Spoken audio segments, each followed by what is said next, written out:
حضرت یوسف علیہ السلام اور زلیخا کی دردناک سواگرات۔ زلیخا نے حضرت یوسف علیہ السلام کو شادی کی رات اپنے قریب نہیں آنے دیا۔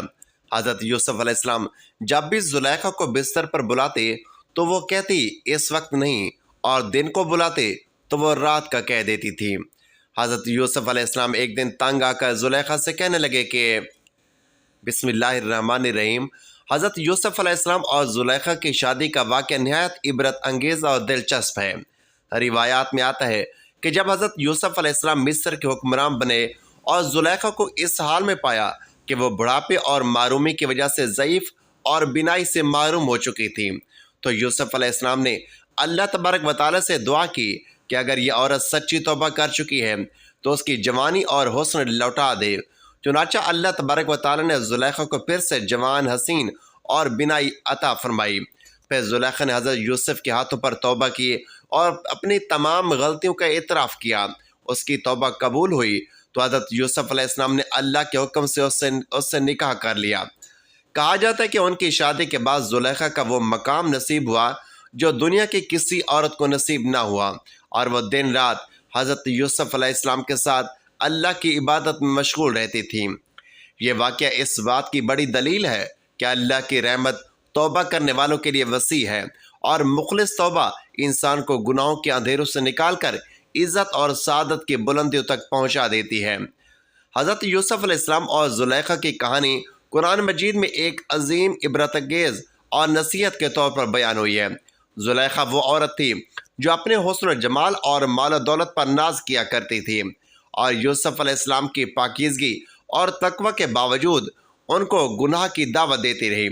مگر حضرت یوسف علیہ السلام نے ہر حال میں اللہ کی پناہ مانگی اور اپنے نفس کو گناہ سے بچائے رکھا، یہاں تک کہ وہ جیل میں ڈال دیے گئے، لیکن صبر اور استقامت پر قائم رہے۔ وقت گزرتا گیا اور اللہ نے حضرت یوسف علیہ السلام کو مصر کا وزیر اور ملک کا حاکم بنا دیا۔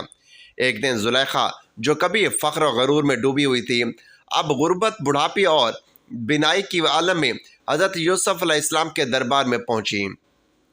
روایت میں آتا ہے کہ حضرت یوسف علیہ السلام نے اس کی حالت دیکھی تو دل میں نرمی پیدا ہوئی۔ زلیخا نے اپنی زندگی کی تمام حقیقتیں بیان کی، اپنے گناہوں کا اعتراف کیا اور اللہ کے حضور سچی توبہ کی۔ اس کی توبہ ایسی خالص تھی کہ اللہ تعالیٰ نے اس پر اپنی رحمت نازل فرمائی اور اس کی جوانی، حسن اور بینائی واپس لوٹا دی۔ حضرت یوسف علیہ السلام نے اللہ کے حکم سے زلیخا سے نکاح کر لیا۔ شادی کے بعد زلیخا کی زندگی یکسر بدل گئی۔ جو عورت کبھی دنیاوی عشق میں اندھی ہو گئی تھی، اب وہ حضرت یوسف علیہ السلام کے ساتھ اللہ کی عبادت اور اطاعت میں زندگی گزارنے لگی۔ کہا جاتا ہے کہ زلیخا یوسف علیہ السلام کی عزت، ان کے حسن اخلاق اور تقوی کی عاشق ہو گئی تھی، اور اس نے باقی زندگی میں کبھی بھی دنیاوی محبت یا غرور کو قریب نہ آنے دیا۔ یہ واقعہ اس بات کی زبردست دلیل ہے کہ انسان کتنے ہی گناہ گار کیوں نہ ہو، اگر وہ سچی توبہ کرے تو اللہ تعالیٰ اس کے گناہوں کو معاف کر کے اس کی زندگی کو عزت اور سعادت سے بھر دیتا ہے۔ حضرت یوسف علیہ السلام اور زلیخا کی شادی کا یہ واقعہ ہمیں یہ سکھاتا ہے کہ اللہ کی رحمت کے دروازے ہمیشہ کھلے ہیں، مگر کامیاب صرف اور صرف وہی ہوتا ہے جو وقت پر توبہ کر کے اللہ کی طرف رجوع کرے، کیونکہ اللہ تبارک و تعالیٰ توبہ کرنے والوں کو معاف کرنے والا اور ان کی حالت بدل دینے والا ہے۔ کہ یہی وجہ ہے کہ زلیخا جو کبھی دنیا کے غرور میں اندھی ہو گئی تھی، آخر کار اللہ کے قریب ہو کر عزت اور مقام کی مالک بنی، اور اس کی زندگی ایک روشن مثال بن گئی۔ حضرت یعقوب علیہ السلام کے بیٹے، حضرت اسحاق علیہ السلام کے پوتے اور حضرت ابراہیم علیہ السلام کے پڑ پوتے کا واقعہ کچھ ایسا ہے کہ جسے قرآن کریم میں احسن القصص کہا گیا ہے۔ آج ہم آپ کو اسی احسن القصص کے بارے میں بتائیں گے کہ کیسے زلیخا حضرت یوسف علیہ السلام کے عشق میں مبتلا ہو کر گناہوں کی طرف میل ہوئی، اور پھر سچی توبہ کرنے کے بعد ان دونوں کی شادی ہو گئی تھی، اور پھر اللہ پاک نے ان کے بدن سے 2 پیغمبر پیدا کیے۔ ان کی شادی کا قصہ جو کہ ویڈیو کے آخر میں بیان کیا جائے گا، ویڈیو کو مکمل دیکھیے گا۔ رحیل جو کہ زلیخا کے نام سے مشہور رہی، وہ تیموس بادشاہ کی انتہائی خوبصورت شہزادی تھی۔ علامہ ابن کثیر لکھتے ہیں کہ 9 سال کی عمر میں زلیخا کو حضرت یوسف علیہ السلام کا دیدار خواب میں ہوتا ہے۔ وہ اسی وقت ان کی دیوانی ہو جاتی ہے۔ کچھ سالوں بعد ان کو حضرت یوسف علیہ السلام دوبارہ خواب میں عزیز مصر کے روپ میں نظر آتے ہیں، اور زلیخا کی قسمت ایسی کہ اسی سال عزیز مصر کا رشتہ ان کے لیے بھیجا جاتا ہے۔ وہ فوراً شادی کے لیے ہاں کر دیتی ہے، لیکن وہ رشتہ اس وقت کے عزیز مصر کا تھا۔ شادی کی رات ان کو پتہ چلتا ہے کہ یہ وہ لڑکا نہیں ہے جو مجھے خواب میں نظر آتا ہے۔ کچھ عرصے کے بعد حضرت یوسف علیہ السلام مصر کے بازار میں بکنے کے لیے لائے جاتے ہیں، اور زلیخا کے شوہر عزیز مصر عطف بن لعیب حضرت یوسف علیہ السلام کو ان کے وزن کے برابر سونے کے سکے دے کر خرید لیتا ہے اور اسے گھر لے آتا ہے۔ قرآن پاک میں اللہ تبارک و تعالیٰ فرماتا ہے کہ مصر والوں میں سے جس نے حضرت یوسف علیہ السلام کو خریدا تھا، اس نے اپنی بیوی سے کہا کہ اسے بہت عزت اور احترام کے ساتھ رکھو۔ بہت ہی ممکن ہے کہ ہمیں یہ فائدہ پہنچائے یا اسے ہم اپنا بیٹا ہی بنا لیں، جو ہم نے مصر کی سرزمین میں یوسف کے قدم جما دیے۔ اس طرح حضرت یوسف علیہ السلام محل میں سکون سے رہنے لگے۔ جیسے ہی آپ نے جوانی کی دہلیز پر قدم رکھا تو زلیخا، جو کہ پہلے سے ہی آپ کو خواب میں دیکھ چکی تھی، وہ آپ علیہ السلام پر عاشق ہو گئی۔ اللہ پاک قرآن پاک میں فرماتے ہیں، اور جس عورت کے گھر میں وہ تھا وہ اسے پھسلانے لگی اور دروازہ بند کر لیے اور کہنے لگی، لو آؤ میری طرف۔ حضرت یوسف علیہ السلام نے کہا کہ اللہ کی پناہ، تیرے میاں تو میرے آقا ہیں جس نے مجھے عزت اور احترام سے رکھا ہے، میں ایسا ظلم نہیں کر سکتا، بے شک ظالم نجات نہیں پاتے۔ چنانچہ زلیخا دروازہ بند کر کے حضرت یوسف علیہ السلام سے اپنی خواہش پوری کرنا چاہتی تھی، لیکن حضرت یوسف علیہ السلام دروازے کی طرف بھاگے اور دروازے اللہ کے حکم سے کھلتے چلے گئے۔ زلیخا نے حضرت یوسف علیہ السلام کو بھاگتے ہوئے پیچھے سے پکڑا، جس کی وجہ سے ان کی قمیض پیچھے سے پھٹ گئی۔ یہ سب باتیں آپ نے سنی رکھی ہوں گی، اس لیے واقعے کو مختصر کرتے ہیں کہ عزیز مصر حضرت یوسف علیہ السلام کو جب یوں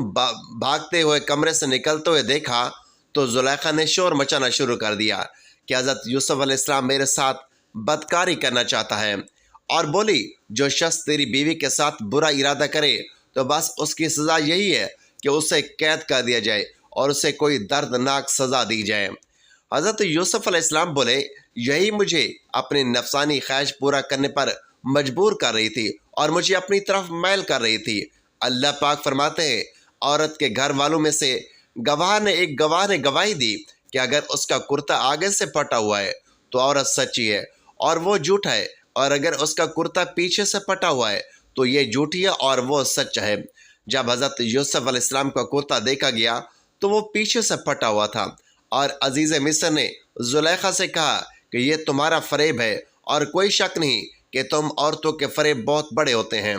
پھر اس نے کہا کہ حضرت یوسف علیہ السلام اس بات کا خیال نہ کر، اور زلیخا تو اپنے گناہ کی بخشش مانگ، بے شک خطا تیری ہے۔ یہ واقعہ بہت مشہور ہو گیا۔ شہر کی تمام عورتیں زلیخا کو لعن طعن کرنے لگی کہ اپنے غلام کے عشق میں ہی مبتلا ہو گئی ہیں، اور عورتوں نے شہر میں مشہور کر دیا کہ عزیز مصر کی عورت اپنے غلام کو چاہتی ہے، اس کی محبت میں پاگل ہو گئی ہے، اس کی محبت میں فریفتہ ہو گئی ہے، ہم تو اسے سری غلطی پر دیکھتے ہیں۔ زلیخا تنگ آ کر ایک دن تمام عورتوں کی دعوت کرتی ہے اور سب کو پال تراشنے کے لیے پکڑا دیتی ہے اور چھری بھی دیتی ہے، اور ساتھ ہی حضرت یوسف علیہ السلام کو سامنے لا کھڑا کیا۔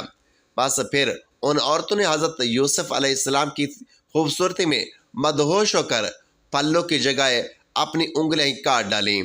اور زلیخا بولی کہ یہی وہ غلام ہے جس کے بارے میں تم عورتیں مجھ پر لعنت ملامت کر رہی تھیں۔ میں نے ہر چند اس سے اپنا مطلب حاصل کرنا چاہا، اس سے اپنی خواہش پوری کرانا چاہیے، لیکن اس نے اپنے آپ کو روک لیا، اور جو کچھ میں کہہ رہی ہوں، اگر یہ وہ کام نہ کرے گا تو قید کر دیا جائے گا اور ذلیل اور خوار ہوگا اور رسوا ہوگا۔ زلیخا کی منت سماجت کرنے پر کہ میری بیوی کی عزت پورے شہر میں داؤ پر لگ گئی ہے، عزیز مصر نے حضرت یوسف علیہ السلام کو قید میں ڈال دیا۔ پھر 7 سال بعد عزیز مصر کی ایک انتہائی عجیب و غریب خواب کی تعبیر بتانے پر حضرت یوسف علیہ السلام کو رہائی مل گئی۔ عزیز مصر اپنی وفات سے پہلے ہی تمام اختیارات حضرت یوسف علیہ السلام کے ہاتھ کر گئے، چنانچہ اس کی وفات کے بعد ریان بن ولید نے حضرت یوسف علیہ السلام کو ہی عزیز مصر بنا دیا۔ ناظرین، چلیے اب چلتے اس بات کی طرف کہ ان دونوں کی شادی کیسے ہوئی۔ عزیز مصر کی وفات کے بعد زلیخا تنگ دست و محتاج ہو چکی تھی اور آنکھوں کی بینائی بھی چلی گئی تھی، تو کسی نے انہیں مشورہ دیا کہ اگر آپ عزیز مصر حضرت یوسف علیہ السلام جو کہ اب شاہ مصر بھی ہیں ان سے اپنا معاملہ ذکر کریں، ان کو اپنا مسئلہ پیش کریں، تو ہو سکتا ہے کہ وہ آپ پر رحم کریں اور آپ کی مدد فرما دیں، آپ کو غنی کر دیں، کیونکہ آپ نے بھی ان کا خیال رکھا تھا اور ان کو عزت دی تھی۔ جبکہ کسی نے انہیں یہ کہا کہ ایسا نہ کیجیے گا، ہو سکتا ہے کہ ان کو آپ کا وہ سلوک یاد آ جائے جب آپ نے ان پر الزام لگایا تو انہیں کافی تکلیف کا سامنا کرنا پڑا تھا، اور وہ بھی آپ کے ساتھ ویسا ہی کریں جیسا آپ کی وجہ سے ان کے ساتھ ہوا۔ تو فرمانے لگے کہ میں ان کی بردباری اور کرم نوازی کو خوب جانتی ہوں۔ چنانچہ آپ حضرت یوسف علیہ السلام کے انتظار میں ایک ٹیلے پر بیٹھ کر حضرت یوسف علیہ السلام کا انتظار کرنے لگی۔ حضرت یوسف علیہ السلام قوم کے تقریباً 1,00,000 معزز لوگوں اور وزیروں مشیروں کے ساتھ نکلے، اور زلیخا نے حضرت یوسف علیہ السلام کی خوشبو محسوس کی تو آپ کھڑی ہوئیں اور آواز دی کہ پاکیزگی اس کے لیے جس نے مصیبت کے سبب بادشاہ کو غلام اور اطاعت کے سبب غلام کو بادشاہ بنا دیا۔ آپ علیہ السلام نے پوچھا کہ تم کون ہو؟ عرض کی کہ میں وہی ہوں جو آپ کی خدمت کیا کرتی تھی، آپ کے بالوں میں اپنے ہاتھوں سے کنگھی کیا کرتی تھی، آپ کے رہنے کی جگہ پر خود صفائی ستھرائی کیا کرتی تھی، آپ کا بستر میں خود بناتی۔ مجھے میرے کیے کی سزا مل چکی ہے، میری قوت ختم ہو گئی ہے، میرا مال ضائع ہو گیا ہے، میری آنکھوں کی روشنی ختم ہو گئی ہے، اور میں لوگوں سے سوال کرنے پر مجبور ہو گئی ہوں۔ پہلے مصر کے لوگ میری نعمت کو دیکھ کر رشک کیا کرتے تھے، اور میں اس سے محروم ہو چکی ہوں، کیونکہ فساد کرنے والوں کی یہی ہی سزا ہوتی ہے۔ یہ سن کر حضرت یوسف علیہ السلام بہت زیادہ روئے، اور حضرت یوسف علیہ السلام سے فرمایا کیا تیرے دل میں میری محبت میں سے کچھ ابھی بھی باقی ہے؟ تو آپ نے عرض کی جی ہاں، اس کی قسم جس نے حضرت ابراہیم علیہ السلام کو خلیل بنایا، مجھے آپ کی طرف دیکھنا زمین بھر سونا چاندی ملنے سے زیادہ محبوب ہے۔ آپ وہاں سے چلے گئے اور حضرت یوسف علیہ السلام کی طرف پیغام بھیجا کہ اگر تمہاری رضامندی ہو تو ہم تم سے نکاح کر لیں، اور اگر تم شادی شدہ ہو تو تمہیں غنی کر دیں۔ آپ نے حضرت یوسف علیہ السلام کے پیغام لانے والے سے کہا کہ میں جانتی ہوں کہ حضرت یوسف علیہ السلام مجھ سے مذاق کر رہے ہیں، کیونکہ میری جوانی اور حسن و جمال اور خوبصورتی کے وقت تو انہوں نے میری طرف آنکھ اٹھا کر نہ دیکھا، اور اب جب میں بوڑھی ہو چکی ہوں، ناتواں ہو چکی ہوں، اندھی ہو چکی ہوں اور فقیر ہو چکی ہوں، تو مجھے وہ کیسے قبول کر سکتے ہیں؟ بہرحال حضرت یوسف علیہ السلام نے ان سے نکاح کر لیا اور ان کے پاس آئے، پھر نماز پڑھی اور اللہ تبارک و تعالیٰ سے اس کے اسم اعظم کے وسیلے سے دعا کی، تو اللہ پاک نے حضرت زلیخا علیہ السلام کا حسن و جمال، بصارت اور جوانی لوٹا دی۔ حضرت یوسف علیہ السلام سے نکاح کے وقت حضرت زلیخا اپنے سابقہ شوہر کی وجہ سے کنواری ہی تھی، اور آپ سے افراہیم بن یوسف اور منشا بن یوسف پیدا ہوئے۔ یہاں پر امام قطری لکھتے ہیں کہ مصر کے بادشاہ نے عزیز مصر کی وفات کے بعد زلیخا کی شادی حضرت یوسف علیہ السلام سے کر دی۔ جب آپ حضرت یوسف علیہ السلام کی زوجیت میں داخل ہوئیں تو سوائے عبادت و ریاضت اور اللہ کی توجہ کے علاوہ ان کا اور کوئی کام نہ رہا۔ اگر حضرت یوسف علیہ السلام دن کے وقت حضرت زلیخا رضی اللہ تعالیٰ عنہ کو بلاتے تو کہتی کہ رات کو آؤں گی، اور رات کو بلاتے تو وہ دن کا کہہ دیتی تھی۔ حضرت یوسف علیہ السلام نے جب پوچھا کہ آپ تو میری محبت میں دیوانی تھی، تو زلیخا عرض کرنے لگی یہ اس وقت کی بات ہے کہ جب میں محبت کی حقیقت سے واقف نہ تھی، کیونکہ مجھے حقیقت معلوم ہو چکی ہے، اس لیے اب میری محبت میں آپ کی شراکت بھی گوارا نہیں۔ اس پر جب حضرت یوسف علیہ السلام نے فرمایا کہ مجھے اللہ پاک نے اس بات کا حکم فرمایا ہے اور یہ بھی بتایا ہے کہ آپ کے وطن سے 2 بیٹے پیدا ہوں گے، دونوں نبی ہوں گے، تو حضرت زلیخا علیہ السلام نے اللہ پاک کے حکم و حکمت کی بنا پر سر جھکا دیا۔